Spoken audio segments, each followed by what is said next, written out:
The sky hung low over Riverbend, a washed-out gray-blue that blurred into the horizon as the mystery machine rattled across the rusted iron bridge. The air smelled of damp earth and decaying wood, thick with the scent of moss clinging to the gnarled trees that lined the road. Their twisted branches sagged under the weight of tangled vines, as if the forest itself were trying to swallow the forgotten town whole. Daphne rested her chin on her palm, watching the desolate scenery pass by. "We always end up in places like this, don't we?" In the back seat, Shaggy clutched Scooby-Doo like a living security blanket. "Like, it's not our fault mysteries have some kind of creepy homing beacon on us." His voice cracked slightly as he glanced out the window. "And speaking of creepy, flooded abandoned amusement park? Not exactly my idea of a vacation spot." Scooby whimpered in agreement, his ears drooping. "Rhea, me neither." Velma adjusted her glasses, flipping through a stack of weathered documents in her lap. "Pay attention, everyone. Riverbend had an unexplained flood 3 months ago, and ever since, Funland Park has been completely cut off by water." She tapped a highlighted line on the page. "But here's the odd part, only the park flooded. The rest of the town is bone dry." Fred grinned, his grip tightening on the steering wheel. "Now that sounds like a mystery worth solving." He glanced at the rearview mirror. "Who called us here again?" "Wallace Greaves, a former park employee," Velma said. "He claims he's seen things, shadows moving in the water, rides turning on by themselves." She paused for effect. "And the creepiest part? He swears he saw a ghostly clown floating above the Ferris wheel." Shaggy's face drained of color. "GG ghost clown?" "I was already freaked out by the sunken amusement park part, but now, Ruro." Scooby buried his face in Shaggy's sleeve. Daphne tapped her chin thoughtfully. "So, let me get this straight. Flooded park, phantom sightings, haunted machinery.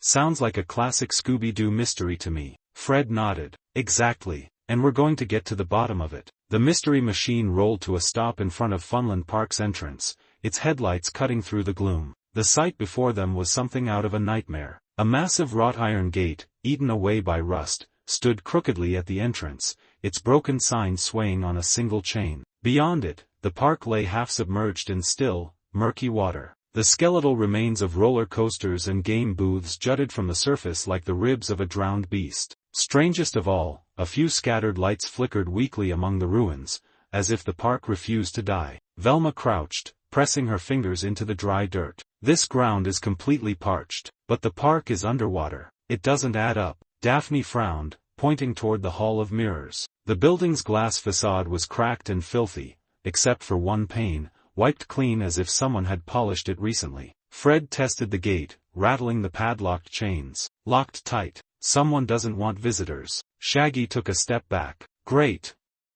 So, we can take that as our cue to leave, right?"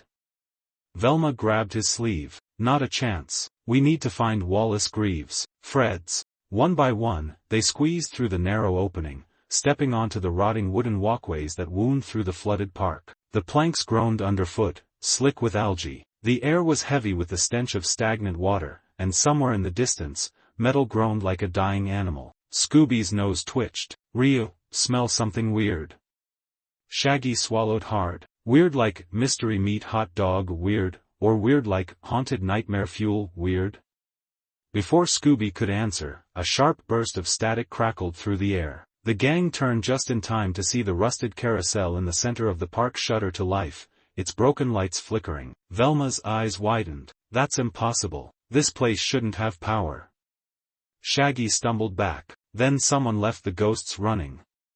And then, the water beneath the carousel began to bubble. A figure rose slowly from the depths. A clown. His white face paint was cracked and smeared, his hollow eyes staring blankly ahead. His tattered costume floated around him as if suspended in air, and his lips stretched into a grin that never moved. Scooby let out a strangled whimper. "Aruo." The clown's arm lifted, one gloved finger pointing directly at them. His voice was a whisper that seemed to come from everywhere at once. "The park is still open, but forever." Then, a blinding flash. He was gone. Only the ripple of dark water remained, along with the fading echo of laughter that wasn't quite human. Shaggy clung to Scooby, his knees knocking together. "Gee guys? Can we go back to, like, haunted mansions and normal ghosts now?" Silence pressed in like a suffocating blanket after the ghost clown's disappearance. The only sounds were the slow drip of water from rusted ride skeletons and the occasional groan of bending metal. The gang stood frozen, their breaths shallow, as if even exhaling too loudly might summon the specter back. Shaggy's fingers dug into Scooby's fur. I wasn't the only one who saw that, right?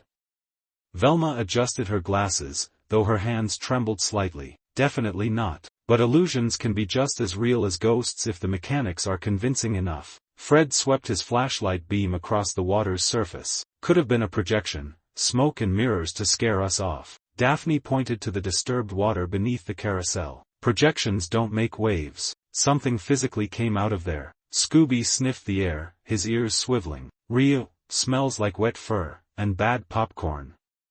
Shaggy groaned. Dude, I told you we should have packed snacks before investigating Haunted Waterworld.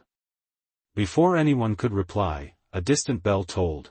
3 sharp, hollow notes that hung in the air like a funeral knell. Daphne stiffened. Was that part of the park? Fred shook his head. No bells on the map. Velma's eyes lit up. Unless it's Wallace Greaves signaling us.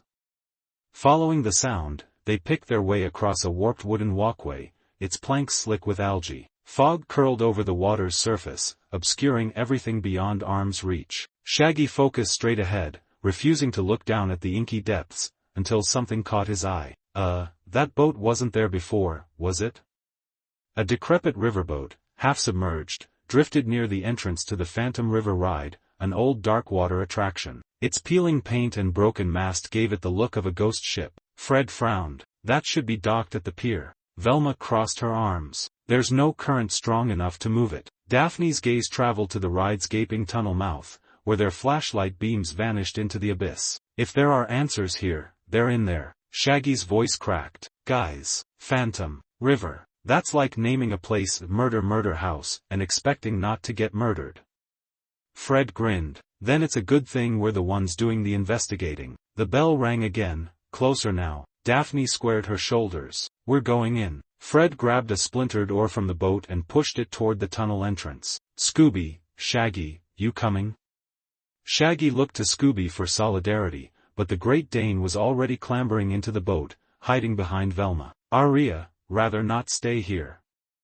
With a whimper, Shaggy joined them. The moment they crossed into the tunnel, the temperature dropped. Then, click, hum. Ancient bulbs flickered to life along the walls, illuminating peeling murals of grinning ghouls. Projected shadows slithered across the surfaces, their movements too fluid to be machinery. Velma's voice was barely a whisper. This shouldn't be possible. The wiring's been underwater for months. Scooby pressed against Shaggy. Roo, why do spooky places always have working lights? Then, laughter. Not the canned, recorded kind. This was wet and guttural, vibrating through the tunnel like it came from the water itself. The clown's laugh. The boat jerked. Bubbles erupted around them as something moved beneath the surface. And then he appeared, the ghost clown, floating ahead of them in the tunnel. His smeared makeup glistened under the flickering lights, and in his hand, he held a small golden bell. Ding, ding, ding. The third chime hadn't even faded before the boat lurched violently. Water gushed over the sides. Shaggy's scream echoed off the walls. This wasn't in the brochure. The wooden boat groaned like a dying animal as black water erupted through its rotting planks. Daphne's boots disappeared beneath the rising flood as she gripped the splintered railing. We're taking on water fast. Scooby launched himself into Shaggy's arms with enough force to nearly capsize them. RRUHOH. His paws flailed wildly, knocking Velma's glasses askew. Easy, boy. Velma adjusted her spectacles while scanning the chaos with clinical focus. The rate of flooding suggests deliberate sabotage rather than natural decay. Fred drove his oar against the tunnel wall with desperate strength. Platform. Now. The boat listed dangerously as they lurched toward a rusted maintenance walkway. Shaggy's scream hit frequencies only dogs could hear when the first skeletal hand breached the surface. Translucent fingers, woven from water and shadow, clawed at his jeans. The water's alive. Daphne delivered a roundhouse kick that scattered droplets. They're not solid. Some kind of pressurized liquid projection. Velma's analytical murmur cut through the panic. The bell triggered this. 3 chimes equals activation sequence. The clown hovered ahead, his grin stretching impossibly wide as more phantom hands erupted around them. Scooby's frantic paddling created miniature whirlpools as he scrambled onto Shaggy's shoulders. Fred's oar snapped against the platform edge. Jump! They tumbled onto the walkway just as the boat vanished beneath the inky surface. The hands dissolved instantly, leaving only concentric ripples behind. Shaggy lay spread-eagled on the grating, gasping like a landed fish. "I'd like to formally resign from this nightmare." Velma wrung out her sweater sleeve, examining the water droplets. "Fascinating. The viscosity suggests added polymers. This isn't normal floodwater." Daphne shivered. "Someone engineered this to mimic supernatural phenomena." Fred's flashlight beam traced the tunnel's arched ceiling. That control panel up ahead might explain how. As if summoned by their discovery, the clowns' laughter reverberated through the passage, not from their spectral tormentor, but from everywhere at once. The sound cut off abruptly, leaving only the drip of water on metal. Scooby's ears perked toward the darkness behind them. Roo, roo risen. A new sound emerged, the rhythmic squeal of unoiled machinery growing louder. The walkway beneath them began to vibrate. Velma's eyes widened. The tunnel's drainage system is activating. Fred grabbed Daphne's hand. "Run!" They sprinted as torrents of water surged through grates beneath their feet. The clown's projection flickered ahead, beckoning them deeper into the maze. Shaggy's lungs burned as he pumped his legs. Why do ghosts need maintenance tunnels?